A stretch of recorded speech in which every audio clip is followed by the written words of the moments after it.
بسم اللہ الرحمن الرحیم۔ حضرت علی رضی اللہ تعالیٰ عنہ نے فرمایا، کبھی کسی کو دکھ مت دو، کیونکہ معافی مانگ لینے پر بھی دل میں درد باقی رہتا ہے، جس طرح دیوار میں سے کیل نکالنے پر سوراخ باقی رہتا ہے۔ اگر تم اپنے علم پر مغرور ہو تو جہالت کے لیے یہی کافی ہے۔ عقل مند ہے وہ شخص جو انجام سوچ کر کام کرے۔ اپنی زبان کی تیزی اس ماں پر مت چلاؤ جس نے تمہیں بولنا سکھایا ہے۔ کسی کے برا کہہ دینے سے نہ ہم برے ہو جاتے ہیں نہ اچھے۔ اپنی زبان سے ہر شخص اپنا ظرف دکھاتا ہے، دوسرے کا عکس نہیں۔ تجربہ انسان کو غلط فیصلے سے بچاتا ہے، مگر تجربہ غلط فیصلے سے ہی حاصل ہوتا ہے۔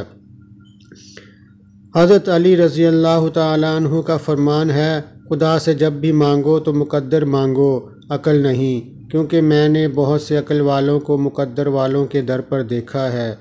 لوگوں سے اس طرح گھل مل جاؤ کہ اگر مر جاؤ تو وہ تم پر روئیں، اور اگر تم کہیں چلے جاؤ تو تمہارے آنے کے منتظر رہیں۔ جو حق سے منہ موڑتا ہے تباہ ہو جاتا ہے۔ حضرت علی رضی اللہ تعالیٰ عنہ نے فرمایا، جہاں بھی رہو خدا سے ڈرو، ہمیشہ حق بات کہو اگرچہ تلخ ہو۔ 3 چیزیں ایمان کو تباہ کر دیتی ہیں: امیروں کی محفل، عورتوں کی صحبت اور جاہلوں سے بحث۔ کسی کے خلوص اور پیار کو اس کی بیوقوفی مت سمجھو، ورنہ کسی دن تم خلوص اور پیار تلاش کرو گے اور لوگ تمہیں بیوقوف سمجھیں گے۔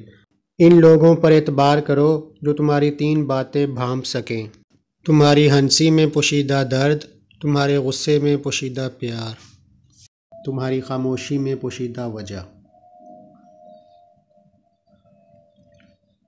ہمارے چینل کو سبسکرائب کریں اور گھنٹی کے نشان کو دبائیں تاکہ تازہ ترین ویڈیو کی اطلاع مل سکے۔ شکریہ۔